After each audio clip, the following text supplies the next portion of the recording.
ಶ್ರೀ ಗುರುಭ್ಯೋ ನಮಃ. ಹರಿ ಓಂ.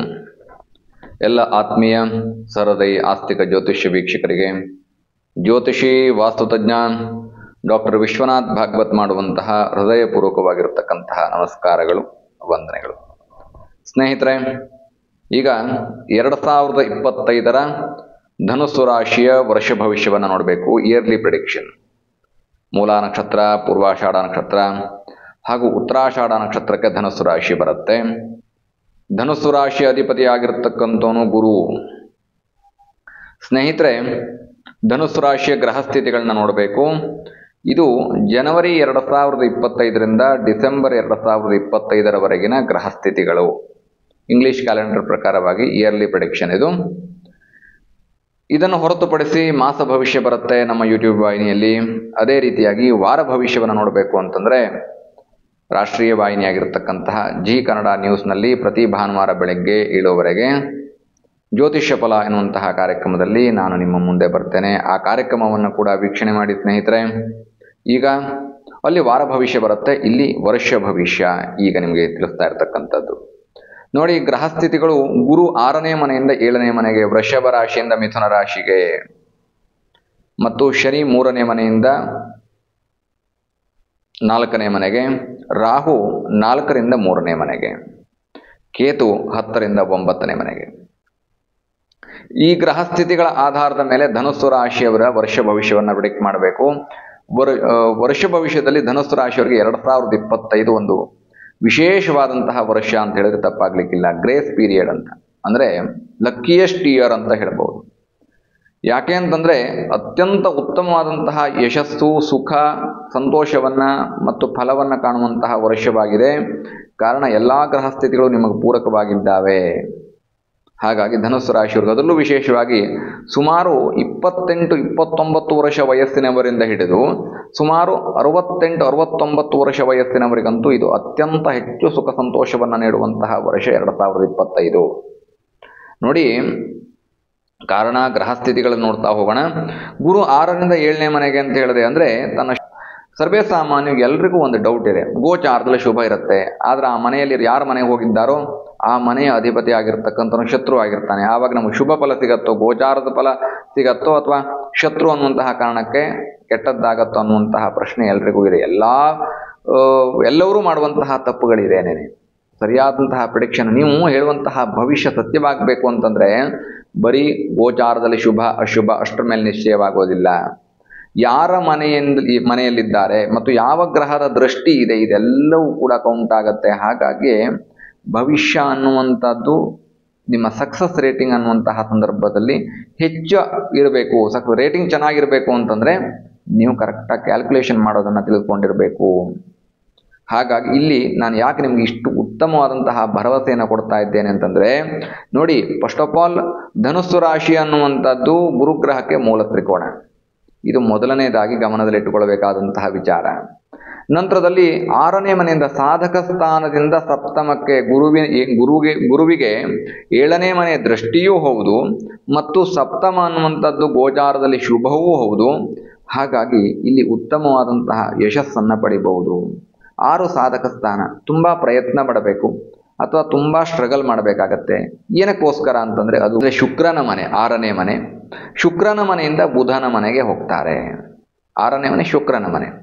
ಶುಕ್ರನೂ ಶತ್ರು ಮತ್ತು ಸಪ್ತಮಕ್ಕೆ ಹೋದಂತಹ ಸಂದರ್ಭದಲ್ಲಿ ಬುಧನೂ ಶತ್ರು. ಹಾಗಾಗಿ 6ನೇ ಮನೆಯಲ್ಲಿದ್ದಂತಹ ಸಂದರ್ಭದಲ್ಲಿ ಆರ್ಥಿಕವಾದಂತಹ ಧನ ನಷ್ಟವಾಗುವಂತಹ ಸಾಧ್ಯತೆಗಳಿರುತ್ತೆ.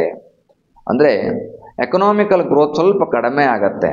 ಬಟ್ ಒಂದು ನೆನಪಿಟ್ಕೊಳ್ಳಿ, ಇದು ಶಾರ್ಟ್ ಪೀರಿಯಡು. ಇಲ್ಲಿ ಗುರುವಿನ ಬಲ ಇಲ್ಲ ಅಂತಂದರೂ ಕೂಡ ಇಲ್ಲಿ ಶನಿಯ ಬಲ ಇರುತ್ತೆ. ನಿಮಗೆ 6th ಹೌಸಲ್ಲಿ ಗುರು ಇದ್ದಾಗ ಶನಿಯ ಬಲ ಇರುತ್ತೆ. ಹಾಗಾಗಿ ನೀವು ಕೇವಲ ಆರಾಧನೆಯೊಂದು ಮಾಡಿಕೊಂಡ್ರೆ ನಿಮಗೆ ಯಾವ ಕಷ್ಟಗಳು ಬರೋದಿಲ್ಲ. ಆ್ಯಂಡ್ ಸಪ್ತಮಕ್ಕೆ ಹೋದಂತಹ ಸಂದರ್ಭದಲ್ಲಿ ಬುಧ 7ನೇ ಮನೆ, ಬುಧನ ಮನೆ. ಹಾಗಾಗಿ ಇಲ್ಲಿ ಏನಾಗುತ್ತೆ ಕೇಳಿದ್ರೆ ಬುದ್ಧಿ ವೃದ್ಧಿ ಆಗತ್ತೆ. ಮಾಡಿದಂತಹ ತಪ್ಪುಗಳನ್ನು ಮತ್ತೊಮ್ಮೆ ತಪ್ಪು ಮಾಡೋಕ್ಕೆ ಹೋಗೋದಿಲ್ಲ. ಮತ್ತು ಗೋಚಾರದಲ್ಲಿ ಶುಭನಾಗಿರ್ತಕ್ಕಂಥದ್ರಿಂದ ಗುರುಬಲ ಚೆನ್ನಾಗಿರುತ್ತೆ. ನೀವು ಯಾವುದೇ ಡಿಸಿಷನ್ ತೆಗೆದುಕೊಳ್ಳಿ ಅದಕ್ಕೆ ಯಶಸ್ಸು ಅನ್ನುವಂಥದ್ದು ಸಿಗತ್ತೆ. ಯಾಕಂದರೆ ನಿಮ್ಮ ಬುದ್ಧಿ ವೃದ್ಧಿ ಆಗಿರುತ್ತೆ. ತಪ್ಪು ಮಾಡಿದ್ದನ್ನು ಮತ್ತೊಮ್ಮೆ ತಪ್ಪು ಮಾಡೋದಿಲ್ಲ. ನೀವು ಇಲ್ಲಿ ಕೇರ್ಫುಲ್ ಆಗಿದ್ದು ಬಿಡ್ತೀರಿ, ಜಾಗರೂಕರಾಗಿರ್ತೀರಿ, ಮತ್ತು ನೀವು ಜಾಗೃತೆಗೊಳ್ತೀರಿ. ಮತ್ತು ಸಪ್ತಮ ಅನ್ನುವಂಥದ್ದು ದೃಷ್ಟಿಯೂ ಹೌದು, ಗೋಚಾರದಲ್ಲಿ ಶುಭವೂ ಹೌದು. ಹಾಗಾಗಿ ಇದೇ ಒಂದು ಕಾರಣದಿಂದಾಗಿ ನಾನು ನಿಮಗೆ 2025 ಗ್ರೇಸ್ ಪೀರಿಯಡ್ ಅಂತ ಹೇಳಿದ್ದು, ಲಕ್ಕಿಯೆಸ್ಟ್ ಇಯರ್ ಅಂತ ಹೇಳಿದ್ದು. ಇದನ್ನು ಸಾಧ್ಯ ಮಾಡ್ಕೊಳ್ಬೇಕಷ್ಟೇ ನೀವು ನೋಡಿ. ಹಾಗಾಗಿ 7ನೇ ಮನೆಗೆ ಬಂದ ನಂತರದಲ್ಲಿ ನಿಮಗೆ ಯಶಸ್ಸು, ಜಯ, ಸಕ್ಸಸ್, ಗುರುಬಲ ಇರುತ್ತೆ. ಏನು ಮಾಡಿದರೂ ಕೂಡ ಗೆಲುವಾಗುವಂತಹ ಸಾಧ್ಯತೆಗಳಿರುತ್ತೆ. ಯಾವುದೇ ಉದ್ಯೋಗ ವ್ಯಾಪಾರ ಮಾಡಿ ಅದರಲ್ಲಿ ಯಶಸ್ಸನ್ನು ಕಾಣ್ತೀರಿ. ಪ್ರಮೋಷನ್, ಇನ್ಕ್ರಿಮೆಂಟ್ ಬೇಕಾ ಅದಾಗತ್ತೆ. ವಿವಾಹಾದಿ ಮಂಗಳ ಕಾರ್ಯಗಳು ಹುಡುಕ್ತಾ ಇದ್ದೀರಾ, ಆ ಯೋಗದ ಭಾಗ್ಯ ನಿಮಗೆ ಬರುತ್ತೆ. ಅದೇ ರೀತಿಯಾಗಿ ಮನೆ ಕಟ್ಟುವಂತಹ ಯೋಗ ಬರುತ್ತೆ. ಸಪ್ತಮದಲ್ಲಿದ್ದಾನೆ, ಗುರುವಿನ ಅನುಗ್ರಹ ಇದೆ. ಎಲ್ಲ ಮಂಗಳ ಕಾರ್ಯಗಳು ಕೂಡ ಜರುಗತ್ತೆ. 6ರಿಂದ 7 ವೃಷಭದಿಂದ ಮಿಥುನಕ್ಕೆ ಬಂದಂತಹ ಸಂದರ್ಭದಲ್ಲಿ ಅದು ಬುಧನ ಮನೆ ಆಗತ್ತೆ. ಬುದ್ಧಿಯೂ ವೃದ್ಧಿ ಆಗತ್ತೆ ಮತ್ತು ನಿಮ್ಮ ಜೀವನದಲ್ಲಿ ಯಶಸ್ಸನ್ನು ಕಾಣ್ತೀರಿ. 6ನೇ ಮನೆಯಲ್ಲಿದ್ದಾಗ ಮಾತ್ರವೇ ಸ್ವಲ್ಪ ಜಾಗರೂಕತೆಯಿಂದ ಇರಬೇಕಾಗತ್ತೆ. ಹಣ ಒಂದು ವ್ಯರ್ಥವಾಗುವಂತಹ ಸಾಧ್ಯತೆಗಳಿರುತ್ತೆ. ಅದಕ್ಕೆ ಲಕ್ಷ್ಮಿ ಅನುಗ್ರಹ ನೀವು ಪ್ರಾಪ್ತ ಮಾಡಿಕೊಳ್ಬೇಕಾಗತ್ತೆ. ಲಕ್ಷ್ಮಿ ಆರಾಧನೆ, ಲಕ್ಷ್ಮೀ ಸ್ತೋತ್ರಾದಿಗಳನ್ನು ಹೇಳ್ಕೋಬೇಕು. ಹಾಗಾಗಿ ನಾನು ನಿಮಗೆ ಪ್ರಾರಂಭದಿಂದ ತುದಿಯವರೆಗೆ ಒಂದಷ್ಟು ಹಲವಾರು ಪರಿಹಾರಗಳನ್ನ ಹೇಳಿದಾಗ ಏನಾಗುತ್ತೆ, ಗುರುಗಳೇ ಯಾವುದು ಅಂತ ಮಾಡೋದು ಗುರುಗಳೇ, ನಮ್ಮ ಜೀವನದಲ್ಲೇ ನಮ್ಗೆ ಮಾಡೋ ಕೆಲಸಗಳಿಗೆ ಪುರ್ಸೋತಿಲ್ಲ, ಅದ್ರ ಜೊತೆಲಿ ಇದೊಂದಷ್ಟು ಪರಿಹಾರನ ಅಂತ ಕೇಳ್ತೀವಿ ಅಲ್ವಾ. ಹಾಗಾಗಿ ಒಂದೇ ಪರಿಹಾರವನ್ನು ಕೊನೆಯಲ್ಲಿ ಹೇಳ್ತೇನೆ, ಸಂಪೂರ್ಣವಾಗಿ ವಿಡಿಯೋ ನೋಡಿ ಕೇಳಿಸ್ಕೊಳ್ಳಿ, ನಿಮ್ಮ ಎಲ್ಲ ಕಷ್ಟಗಳು ಪರಿಹಾರವಾಗತ್ತೆ. ಶನಿ 3ರಿಂದ 4 ನೋಡಿ. ಶನಿ ಕುಂಭರಾಶಿಯಿಂದ ಮೀನರಾಶಿಯ ಪ್ರವೇಶವನ್ನು ಮಾಡ್ತಾರೆ. ತನ್ನದೇ ಆಗಿರ್ತಕ್ಕಂತಹ ಮೂಲ ತ್ರಿಕೋಣ ಗೋಚಾರದಲ್ಲಿ ಶುಭನಾಗಿದ್ದ ಶನಿ ಅನುಗ್ರಹ ಇತ್ತು. ಕರ್ಮಾಧಿಪತಿಯಾದಂತಹ ಶನಿ, ನಾನು ಆಗಲೇ ಹೇಳಿದೆ, ಶುಕ್ರ ನೋಡಿ ಅಂದರೆ ಶುಕ್ರನ ಮನೆಯಿಂದ ಬುಧನ ಮನೆಗೆ ಹೋದಂತಹ ಗುರು ಅಂತ ಹೇಳಿ.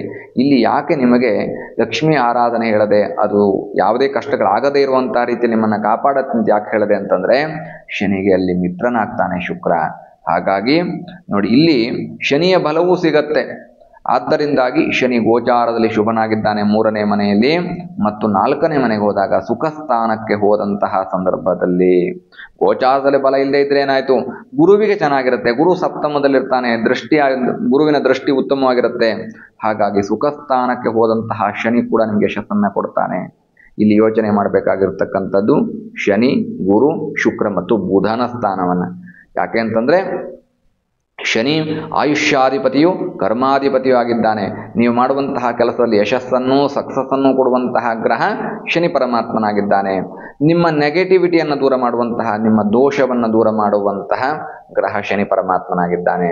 ಗುರು ಬಲವನ್ನು ನೀಡ್ತಕ್ಕಂಥವನು, ಸಕ್ಸಸ್ಸನ್ನು ನೀಡ್ತಕ್ಕಂಥವನಾಗಿದ್ದಾನೆ. ಹಾಗಾಗಿ ಗುರುವಿನ ಬಲವು ತುಂಬ ಚೆನ್ನಾಗಿದೆ. ಧನುಸು ರಾಶಿಯವರಿಗೆ ಯಾವುದೇ ರೀತಿಯಾದಂತಹ ಯೋಚನೆಗಳನ್ನು ಮಾಡುವಂತಹ ಪ್ರಮೇಯವೇ ಇಲ್ಲ. ಹಾಗಾಗಿ 2025 ಅತ್ಯಂತ ಹೆಚ್ಚು ಸುಖ ಸಂತೋಷದಿಂದ ಬಾಳುವಂತಹ ವರ್ಷ. ಯೋಚನೆನೇ ಮಾಡಬೇಡಿ. ಮತ್ತು ರಾಹುವಿನ ವಿಷಯಕ್ಕೆ ಬಂದಂತಹ ಸಂದರ್ಭದಲ್ಲಿ ಸುಖ ಸ್ಥಾನದಿಂದ 3ನೇ ಮನೆಗೆ, ಅಂದರೆ 4ನೇ ಮನೆಯಿಂದ 3ನೇ ಮನೆಗೆ, ಮೀನರಾಶಿಯಿಂದ ಕುಂಭರಾಶಿಗೆ ರಾಹುವಿನ ಪ್ರವೇಶವಾಗುತ್ತೆ. ತನ್ನ ಮಿತ್ರನಾಗಿರ್ತಕ್ಕಂತಹ ಶನಿಯ ಮನೆಗೆ ಬರ್ತಾನೆ. ಹಾಗಾಗಿ ಗೋಚಾರದಲ್ಲಿ 3ನೇ ಮನೆ ಶುಭವೂ ಹೌದು. ಮತ್ತು ಸುಖ ಸ್ಥಾನದಿಂದ ಗೋಚಾರದಲ್ಲಿ ಶುಭವಾಗಿರ್ತಕ್ಕಂತಹ 3ನೇ ಮನೆಗೆ ರಾಹು ಬರೋದ್ರಿಂದಾಗಿ ಏನಾಗುತ್ತೆ, ನಿಮಗೆ ಆರೋಗ್ಯದಲ್ಲಿ ಯಶಸ್ಸಾಗತ್ತೆ. ರಾಹು ಬಾಹುಬಲಂ, ಫಿಸಿಕಲ್ ಫಿಟ್ನೆಸ್ ಜಾಸ್ತಿ ಆಗತ್ತೆ. 2025 ಆ್ಯಕ್ಟಿವ್ ಆಗಿರ್ತೀರಿ. ಯಾವುದೇ ಒಂದು ಉದಾಹರಣೆಗೆ ಕೈಕಾಲು ನೋವು, ಮಂಡಿ ನೋವು, ಕಾಲು ನೋವು ಈ ಥರದಲ್ಲಿ ಹೇಳ್ತಾ ಇರ್ತೀರಲ್ವ, ಅದೆಲ್ಲ ದೂರವಾಗುತ್ತೆ. ಧನುಸ್ಸು ರಾಶಿಯವರಿಗೆ ಅತ್ಯಂತ ಹೆಚ್ಚು ಜಯ, ಯಶಸ್ಸು ಸಿಗುವಂತಹ ವರ್ಷ. ಸುಬ್ರಹ್ಮಣ್ಯನ ಆರಾಧನೆ, ಸುಖ ಸ್ಥಾನದಿಂದ 3ನೇ ಮನೆಗೆ ಬಂದಂತಹ ಸಂದರ್ಭದಲ್ಲಿ ಜಸ್ಟ್ ಆರಾಧನೆ, ಪ್ರಾರ್ಥನೆ ಮಾಡ್ಕೋಬೇಕಷ್ಟೇ. ದೊಡ್ಡ ದೊಡ್ಡ ಪೂಜೆ, ಪುನಸ್ಕಾರ, ಯಜ್ಞ, ಯಾಗಾದಿಗಳ ಅವಶ್ಯಕತೆ ಇಲ್ಲ. ಗೋಚಾರದಲ್ಲಿ ಶುಭವಾಗಿದೆ. ಧನುಸ್ಸು ರಾಶಿಗೊಂದು ಭಯ ಇತ್ತು, ಗುರುಗಳೇ ನೀವು ಹೇಳೋದೆಲ್ಲ ಸುಳ್ಳು, ನನಗೇನು ಸಿಗೋದಿಲ್ಲ ಅಂತ ಹೇಳ್ತೀರಲ್ವಾ. ಆದರೆ ಇಲ್ಲಿ ಈ ವರ್ಷ 2025 ಧನುಸ್ಸು ರಾಶಿಯವರಿಗೆ ಸಿಕ್ಕೇ ಸಿಗತ್ತೆ, ಡೌಟೇ ಬೇಡ. ಯಾಕೆಂದರೆ ಜಾತಕದ ಗ್ರಹಸ್ಥಿತಿಗಳು ಹಾಗಿದ್ದಾವೆ, ಒಂದಕ್ಕೊಂದು ಗ್ರಹಗಳು ಪೂರಕವಾಗಿದ್ದಾವೆ, ನಿಮಗೆ ಸಪೋರ್ಟಿವ್ ಆಗಿದ್ದಾವೆ. ಆದ್ದರಿಂದ ರಾಹುವಿನಿಂದ ಆರೋಗ್ಯವನ್ನು ಯಶಸ್ಸು ಮಾಡ್ಕೊಳ್ತೀರಿ. ಮಾರಣಾಂತಿಕ ಕಾಯಿಲೆಗಳಿದ್ರೆ ದೂರವಾಗುವಂತಹ ಸಾಧ್ಯತೆಗಳು, ಉತ್ತಮವಾದಂತಹ ಆರೋಗ್ಯವನ್ನು ಅಭಿವೃದ್ಧಿ ಮಾಡಿಕೊಳ್ತೀರಿ. ನಿಮ್ಮ ಜೀವನ ಶೈಲಿ, ನೀವು ತೆಗೆದುಕೊಳ್ತಕ್ಕಂತಹ ಔಷಧಿ, ಮೆಡಿಕೇಷನ್ಗಳಿಂದಾಗಿ ನಿಮ್ಗೆ ಎಂಥದ್ದೇ ಕಾಯಿಲೆಗಳಿದ್ರು ದೂರವಾಗುವಂತಹ ವರ್ಷ 2025. ರಾಹು ತುಂಬ ಚೆನ್ನಾಗಿದ್ದಾನೆ. ರಾಹುವಿನ ಅನುಗ್ರಹ, ಧನ್ವಂತರಿ ಅನುಗ್ರಹ, ಮಹಾಮೃತ್ಯುಂಜಯನ ಅನುಗ್ರಹ, ಅಮೃತ ಸಂಜೀವಿನಿ ಅನುಗ್ರಹ ಪ್ರಾಪ್ತ ಮಾಡ್ಕೊಳ್ಳಿ. ಕೇವಲ ಸ್ಮರಣೆ ಮಾಡ್ಕೊಳ್ಳಿ. ಪ್ರತಿನಿತ್ಯ ಮಹಾಮೃತ್ಯುಂಜಯ ಮಂತ್ರವನ್ನು, ಧನ್ವಂತರಿ ಮಂತ್ರವನ್ನು ಹೇಳ್ಕೊಳ್ಳಿ. ಯಾವುದೇ ಅನಾರೋಗ್ಯ ಇದ್ರೂ ಧನುಸ್ಸು ರಾಶಿಯವರು ದೂರವಾಗುತ್ತೆ. ಕೆಲಸ ಮಾಡೋದಕ್ಕೆ ಇಂಟ್ರೆಸ್ಟ್ ಇಲ್ವಾ? ಇಂಟ್ರೆಸ್ಟ್ ಬರುತ್ತೆ. ಮಕ್ಕಳಿಗೆ ಓದೋಕೆ ಇಂಟ್ರೆಸ್ಟ್ ಇಲ್ವಾ? ಧನುಸ್ಸು ರಾಶಿಯವರಿಗೆ ಲೇಜಿನೆಸ್ ಜಾಸ್ತಿ ಆಗ್ತಾ ಇದೆಯಾ? ನೋಡಿ, ಇಲ್ಲಿ ಮಹಾಮೃತ್ಯುಂಜಯನ ಸ್ಮರಣೆ ಮಾಡ್ಕೊಳ್ಳಿ. ಆಗೋಕ್ಕೆ ಸಾಧ್ಯವೇ ಇಲ್ಲ. ಯಾಕೆ ಅಂತಂದರೆ ಜಾತಕ ಚೆನ್ನಾಗಿದೆ. ಇದ್ರ ಹೊರತಾಗಿಯೂ ಕೂಡ ಇಲ್ಲ ಗುರುಳೆ, ಲೇಜಿನೆಸ್ ಇದೆ, ಕೆಲಸ ಮಾಡೋಕೆ ಇಂಟ್ರೆಸ್ಟ್ ಇಲ್ಲ, ಯಾಕೋ ಮೈಕೈ ನೋವು, ಆಸಕ್ತಿಗಳೇ ಇಲ್ಲ ಜೀವನದಲ್ಲಿ ಅನ್ನುವಂಥವ್ರು ಆರಾಧನೆ ಮಾಡಿಕೊಂಡ್ರೆ ಯಶಸ್ಸಾಗತ್ತೆ. ಅದರ್ವೈಸ್ ಯಾವ ಸಮಸ್ಯೆಯೂ ಇಲ್ಲ. ಇದೆಲ್ಲ ನಿಮ್ಮ ಮನೋಚೈತನ್ಯದ ಕೊರತೆಯಿಂದಾಗಿ ಒಂದಷ್ಟು ಲೇಜಿನೆಸ್ ಬರ್ಬೋದು, ಓದೋದಕ್ಕೆ ಇಂಟ್ರೆಸ್ಟ್ ಇಲ್ಲದೆ ಇರ್ಬೋದು, ಅಥವಾ ಮಾನಸಿಕವಾಗಿ ದೈಹಿಕವಾಗಿ ಕುಗ್ಗುತ್ತಾ ಇದ್ದೀನಿ ಅಂತ ಅನ್ನಿಸ್ಬೋದು. ಅದರ್ವೈಸ್ ಜಾತಕ ತುಂಬ ಚೆನ್ನಾಗಿದೆ. ಇದೆಲ್ಲದರಿಂದ ಹೊರಗೆ ಬರಬೇಕು. ನಿಮಗೊಂದು ಮಾರಲ್ ಸಪೋರ್ಟ್ ಬೇಕಾಗಿತ್ತು. ಆ ಮಾರಲ್ ಸಪೋರ್ಟ್ ಈ ಗ್ರಹಗಳಿಂದ ಸಿಗ್ತಾ ಇದೆ ನಿಮಗೆ. ಧನುಸ್ಸು ರಾಶಿಯವರಿಗೆ ಕೇತು 10ನೇ ಮನೆಯಿಂದ 9ನೇ ಮನೆಗೆ, ಕರ್ಮಸ್ಥಾನದಿಂದ ಭಾಗ್ಯಸ್ಥಾನಕ್ಕೆ ಕೇತು. ಗೋಚಾರದಲ್ಲಿ ಶುಭವ ಅಂತ ಕೇಳಿದ್ರೆ ಅಲ್ಲ, ಆದರೆ ಅವನು ಬುಧನ ಮನೆಯಿಂದ ಸೂರ್ಯನ ಮನೆಗೆ ಪ್ರವೇಶವನ್ನು ಮಾಡ್ತಾನೆ. ಇಲ್ಲಿ ಶತ್ರು ಆದಂತಹ ರವಿಯ ಮನೆಗೆ, ಸೂರ್ಯನ ಮನೆಗೆ ಬಂದರೂ ಕೂಡ ನಿಮ್ಮ ವರ್ಚಸ್ಸಿಗೆ ಕಳಂಕ ತರುವಂತಹ ಸಾಧ್ಯತೆಗಳನ್ನು ಬೇರೆಯವರು ಪ್ರಯತ್ನ ಪಡ್ತಾ ಇರ್ತಾರೆ. ನಿಮ್ಮ ಬಗ್ಗೆ ಅಪಪ್ರಚಾರವನ್ನು ಮಾಡುವಂತಹ ಸಾಧ್ಯತೆಗಳಿರುತ್ತೆ. ಇದೆಲ್ಲದಕ್ಕೂ ಪ್ರಾರಂಭದಿಂದ ತುದಿಯವರೆಗೂ ಎಲ್ಲ ಗ್ರಹಗಳು, ಶನಿ, ಗುರು, ರಾಹು ತುಂಬ ಉತ್ತಮವಾದಂತಹ ಪೊಸಿಷನ್ನು. ಕೇತು ಮಾತ್ರ ನಿಮ್ಗೊಂದು ಸ್ವಲ್ಪ ನೆಗೆಟಿವ್ ಅಂತ ಅನಿಸುತ್ತೆ. ಭಾಗ್ಯಸ್ಥಾನ, ಕರ್ಮಸ್ಥಾನ ಎರಡು ಉತ್ತಮವೇ, ಆದರೂ ಕೂಡ ಗೋಚಾರದಲ್ಲಿ ಶುಭ ಇಲ್ಲದೆ ಇರ್ತಕ್ಕಂಥದ್ದು ಒಂದು ಭಯ ಇರುತ್ತೆ. ಅಂದರೆ ನಿಮ್ಮ ಏಳಿಗೆಯನ್ನು, ನಿಮ್ಮ ಯಶಸ್ಸನ್ನು ಸಹಿಸ್ಕೊಳಕ್ಕಾಗದೇ ಇರತಕ್ಕಂಥ ಒಂದಷ್ಟು ಜನ ನಿಮ್ಮ ಸುತ್ತಮುತ್ತ ಇರ್ತಾರೆ. ಮನೆಯಲ್ಲಿರ್ಬೋದು, ಉದ್ಯೋಗ ಕ್ಷೇತ್ರದಲ್ಲಿರ್ಬೋದು, ಕಾಂಪಿಟೇಟರ್ಸ್ ಇರ್ಬೋದು, ವ್ಯವಹಾರದಲ್ಲಿರ್ಬೋದು, ಅಥವಾ ಸಹಪಾಠಿಗಳಾಗಿರ್ಬೋದು, ಸಹೋದ್ಯೋಗಿಗಳಾಗಿರ್ಬೋದು, ಎಲ್ಲ ಕ್ಷೇತ್ರಗಳಿಗೂ ಕೂಡ ಒಂದು ಕಾಂಪಿಟೇಟರ್ಸ್ 2025 ಇರ್ತಾರೆ. ಹಾಗಾದರೆ ಅದು ಕೆಟ್ಟದ್ದ? ಅಲ್ಲ. ಕಾಂಪಿಟೇಟರ್ಸ್ ಇರಬೇಕು. ಬಿಕಾಸ್ ಧನುಸ್ಸು ರಾಶಿಯವರಿಗೆ ಒಂದು ವಿಶೇಷವಾದಂತಹ ಶಕ್ತಿ ಇದೆ. ಧನುಸ್ಸು ಅಂದರೆ ಬಾಣ. ನಿಮ್ಮ ಗುರಿಯೂ ತಪ್ಪೋದಿಲ್ಲ, ನಿಮ್ಮ ಯೋಚನೆಗಳು ತಪ್ಪೋದಿಲ್ಲ. ನೀವೇನು ಯೋಚನೆ ಮಾಡ್ತೀರೋ ಆ ಮಾರ್ಗದಲ್ಲಿ ನಡೆದುಕೊಂಡು ಹೋಗ್ತೀರಿ ಮತ್ತು ನೀವು ನಿಮ್ಮ ಗುರಿಯನ್ನು ರೀಚ್ ಮಾಡ್ತೀರಿ. ಹಾಗಾಗಿ ಇಲ್ಲಿ ಯೋಚನೆ ಮಾಡಬೇಕಾಗಿರ್ತಕ್ಕಂಥದ್ದು, ನನಗೆ ಕಾಂಪಿಟೇಟರ್ಸ್ ಇದ್ದಾರೆ ಅಂತಂದರೆ ನಾನು ರೈಟ್ ಪಾತ್, ನಾನು ಸರಿಯಾದಂತಹ ದಾರಿಯಲ್ಲಿದ್ದೇನೆ. ಯಾವಾಗ ನಿಮಗೆ ಕಾಂಪಿಟೇಟರ್ಸ್ ಇರ್ತಾರೆ ಗೊತ್ತಾ, ನೀವು ಸರಿಯಾದ ದಾರಿಯಲ್ಲಿ ಇರ್ತಾರೆ. ನೀವು ಅವರು ಕಾಂಪಿಟೇಟರ್ಸೇ ಅಲ್ಲ ಅಂತ ಆದರೆ ನಿಮ್ಮನ್ನು ಅವ್ರು ಕೇರೆ ಮಾಡೋದಿಲ್ಲ. ನೀವು ರಾಂಗ್ ವೇನಲ್ಲಿದ್ದಾಗ ಅವ್ರು ನಿಮ್ಮನ್ನು ಕೇರೆ ಮಾಡೋದಿಲ್ಲ. ಬಿಡು, ಅವನು ಹಾಳಾಗಿ ಹೋಗ್ತಾ ಇದ್ದಾನೆ ಅಥವಾ ಅವಳು ಹಾಳಾಗಿ ಹೋಗ್ತಾ ಇದ್ದಾರೆ, ನನಗೆ ಯಾಕೆ ಚಿಂತೆ ಅಂತ ಯೋಚನೆ ಮಾಡ್ತಾ ಇರ್ತಾರೆ. ನೀವು ಕರೆಕ್ಟಾಗಿ ಸರಿ ದಾರಿಯಲ್ಲಿ ಹೋಗ್ತಾ ಇದ್ದರೆ, ನೀವು ಗೇನ್ ಮಾಡ್ಕೊಳ್ತಾ ಇದ್ದಾರೆ, professional gain, economical gain, position gain, ಅಥವಾ ಯಾವುದೇ ರೀತಿಯಾದಂತಹ ನಿಮಗೆ ಲಾಭ ಆಗ್ತಾ ಇದ್ದರೆ ಆವಾಗ ನಿಮ್ಮನ್ನು ನೋಡಿ ಅಸೂಯೆ ಪಡ್ತಕ್ಕಂಥವ್ರು ಇರ್ತಾರೆ. ಇದೇ ಸಮಾಜ, ಇದೇ ಪ್ರಪಂಚ, ಇದೇ ಜೀವನ. ಹಾಗಾಗಿ ಕಾಂಪಿಟೇಟರ್ಸ್ ಇದ್ದಾರೆ ಅಂತಂದರೆ ನೀವು ಖುಷಿ ಪಡಬೇಕು, ನಾನು ಕರೆಕ್ಟಾದ ದಾರಿಯಲ್ಲಿದ್ದೇನೆ ಅನ್ನುವಂಥದ್ದು. ಹಾಗಾಗಿ ಆಗ ನಿಮ್ಮ ಕಾಲೆಳೆಯೋರು ಇರ್ತಾರೆ, ನಿಮ್ಮನ್ನು ಸೋಲಿಸೋಕ್ಕೆ ಪ್ರಯತ್ನ ಮಾಡೋರು ಇರ್ತಾರೆ. ಆವಾಗ ನಿಮ್ಮ ಛಲ, ನಿಮ್ಮ ಏಕಾಗ್ರತೆ, ನಿಮ್ಮ ಶಕ್ತಿ ಎಲ್ಲವೂ ಜಾಸ್ತಿ ಆಗ್ತಾ ಹೋಗುತ್ತೆ. This is what Ketu shed. ಹಾಗಾಗಿ ಕೇತು ಇದನ್ನು ಸೂಚನೆ ಮಾಡ್ತಾ ಇರ್ತಕ್ಕಂಥದ್ರಿಂದಾಗಿ ನೀವು ಈ ಕಾಂಪಿಟೇಷನನ್ನು ನೀವು ಪಾಸಿಟಿವ್ ಆಗಿ ತೆಗೆದುಕೊಳ್ಳಬೇಕು. ಏನೇ ಕಷ್ಟಗಳು ಬಂದರೂ ನಾನು ಎದುರಿಸ್ತೀನಿ. ಕೇತುಂ ಕುಲಸ್ಯ ಉನ್ನತಿಂ, ಕರ್ಮಸ್ಥಾನದಲ್ಲಿ ಪ್ರಾರಂಭದಲ್ಲಿ ನಿಮಗೆ ಉದ್ಯೋಗ ಕ್ಷೇತ್ರದಲ್ಲಿ ಯಶಸ್ಸನ್ನು ಆಗೋದಕ್ಕೆ ತಡೆಯೋದಕ್ಕೆ ಪ್ರಯತ್ನ ಮಾಡ್ತಾರೆ. ಪ್ರಮೋಷನ್ನು, ಇನ್ಕ್ರಿಮೆಂಟು ಯಾವುದನ್ನು ತಡೆಯೋದಕ್ಕೆ ಪ್ರಯತ್ನವನ್ನು ಮಾಡ್ತಾರೆ. ನಂತರದಲ್ಲಿ ಭಾಗ್ಯಕ್ಕೆ ಬಂದಂತಹ ಸಂದರ್ಭದಲ್ಲಿ ನಿಮ್ಮ ಲಕ್ ಫ್ಯಾಕ್ಟರ್ಗಳಿಗೆಲ್ಲ ತೊಂದರೆಯನ್ನು ಮಾಡ್ತಾ ಹೋಗ್ತಾರೆ. ನಿಮಗೊಂದು ಉದಾಹರಣೆ, ಒಂದು ಪ್ರಮೋಷನ್ ಆಗಬೇಕು ಅಂತ ಅಂದ್ಕೊಳ್ಳಿ, ಅಲ್ಲಿ ನಿಮಗೆ ನಿಮ್ಮ ಬಗ್ಗೆ ಅಪಪ್ರಚಾರವನ್ನು ಮಾಡುವಂಥದ್ದು, ಅಥವಾ ನೀವೆಲ್ಲೋ ಒಂದು ಕಡೆ ಫೈನಾನ್ಷಿಯಲ್ ಗೇನ್ನ ಮಾಡ್ಕೊಳ್ತಾ ಇದ್ದೀರಿ, ಅಲ್ಲಿ ನಿಮಗೆ ಸಿಗುವಂತಹ ಅವಕಾಶಗಳನ್ನು ತಪ್ಪಿಸುವಂಥದ್ದು, ಅಥವಾ ಕೇತು ನಿಮಗೆ ಶೇರ್ ಮಾರ್ಕೆಟು ಅಥವಾ ಇನ್ಶೂರೆನ್ಸು, ಹೂಡಿಕೆ, ಎಲ್ಲೊಂದು ಹೂಡಿಕೆಯನ್ನು ಮಾಡ್ತಾ ಇರ್ತೀರಿ, ಫಂಡ್ಗಳನ್ನು ಇನ್ವೆಸ್ಟ್ಮೆಂಟ್ ಮಾಡ್ತಾ ಇರ್ತೀರಿ. ಅಂತಹ ಸಂದರ್ಭದಲ್ಲಿ ನಿಮಗೆ ತೊಂದರೆ ಆಗುವಂತಹ ಸಜೆಷನ್ಗಳನ್ನು ಕೊಡುವಂತಹ ಸಾಧ್ಯತೆಗಳು ಕೇತು ಮಾಡ್ತಾರೆ. ಅಂದರೆ ಕೇತುವಿನ ಮುಖಾಂತರವಾಗಿ ಈ ಬೇರೆಯವರು ಮಾಡಿಸ್ತಾರೆ. ಅಂದರೆ ಕೇತು ಗ್ರಹದ ಎಫೆಕ್ಟ್ ನಿಮಗೆ ಈ ರೀತಿಯಲ್ಲಿ ವರ್ಕ್ ಆಗತ್ತೆ ಅನ್ನುವಂಥದ್ದಾಗಿ. ಹಾಗಾದರೆ ಏನು ಮಾಡ್ಕೋಬೇಕು? ಲಕ್ಷ್ಮೀನಾರಾಯಣ ಹೃದಯ ಮಂತ್ರಗಳನ್ನು ಹೇಳ್ಕೊಳ್ಳಿ ಮತ್ತು ಲಕ್ಷ್ಮೀನಾರಾಯಣರ ಆರಾಧನೆ ಮಾಡ್ಕೊಳ್ಳಿ. ಧನುಸ್ಸು ರಾಶಿಯವರು 2025 ಒಂದು ಮಂತ್ರವನ್ನು ಹೇಳ್ಕೊಡ್ತೇನೆ. ಈ ಮಂತ್ರವನ್ನು ದಿನಕ್ಕೆ 8 ಬಾರಿಗೆ ಪಠಣ ಮಾಡಿ ಲಕ್ಷ್ಮೀದೇವಿಯ ಪ್ರಾರ್ಥನೆ ಮಾಡಿಕೊಳ್ಳಿ. ಲಕ್ಷ್ಮೀದೇವಿಗೆ ಪ್ರಿಯವಾದಂತಹ ಏಲಕ್ಕಿ ಮತ್ತು ಸಕ್ಕರೆಯನ್ನು ವೀಳ್ಯದೆಲೆ ಮೇಲೆ ಇಟ್ಟು ನೈವೇದ್ಯವನ್ನು ಮಾಡಿ. ಒಂದು ಚೂರು, ಜಾಸ್ತಿ ಅಲ್ಲ, 1 ಚಮಚ ಸಕ್ಕರೆ ಅಥವಾ ಬೆಲ್ಲ, ಆಯಿತಾ, ಅದು ಉತ್ತಮವಾದ ಸಕ್ಕರೆ ಆಗಿರಬೇಕು. ಹಾಗಾಗಿ ಮತ್ತು ಅದಕ್ಕೆ ಒಂದು ಏಲಕ್ಕಿಯನ್ನು ಇಟ್ಟು ವೀಳ್ಯದೆಲೆ ಇಟ್ಟು ಮಹಾಲಕ್ಷ್ಮಿಗೆ ನೈವೇದ್ಯವನ್ನು ಮಾಡಿ ಮಂತ್ರ ಹೇಳ್ಕೊಡ್ತೇನೆ. ಇದು ಕೆಳಗಡೆ ಡಿಸ್ಪ್ಲೇನಲ್ಲಿ ಕೂಡ ಬರುತ್ತೆ.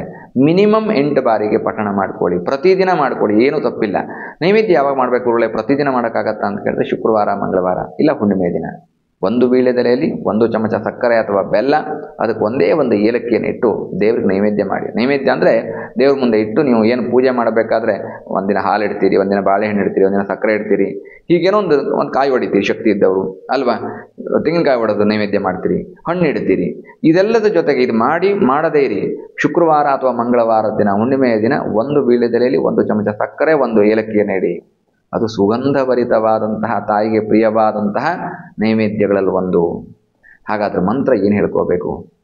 ಸುವರ್ಣ ವೃಷ್ಟಿಂ ಕುರುಮೇ ಗೃಹೇ ಶ್ರೀ, ಸುಧಾನ್ಯ ವೃದ್ಧಿಂ ಕುರುಮೇ ಗೃಹೇ ಶ್ರೀ, ಕಲ್ಯಾಣ ವೃದ್ಧಿಂ ಕುರುಮೇ ಗೃಹೇ ಶ್ರೀ, ವಿಭೂತಿ ವೃದ್ಧಿಂ ಕುರುಮೇ ಗೃಹೇ ಶ್ರೀ. ಈ ಮಂತ್ರದ ಡಿಸ್ಪ್ಲೇ ಕೆಳಗಡೆ ಬರುತ್ತೆ.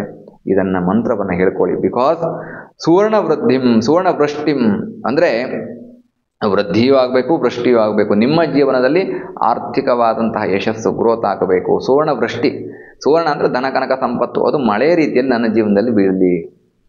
ಸುಧಾನ್ಯ ವೃದ್ಧಿಂ ಕುರುಮೇ ಗೃಹೇ ಶ್ರೀ, ಮನೆಯಲ್ಲಿ ಯಾವತ್ತೂ ಕೂಡ ಧನ ಕನಕ ವಸ್ತು ವಾಹನಾದಿಗಳಿಗೆ ಕೊರತೆ ಬಾರದೇ ಇರಲಿ, ಮನೆಯಲ್ಲಿ ವೃದ್ಧಿ ಆಗ್ತಾ ಇರಲಿ ಅನ್ನುವಂಥದ್ದು.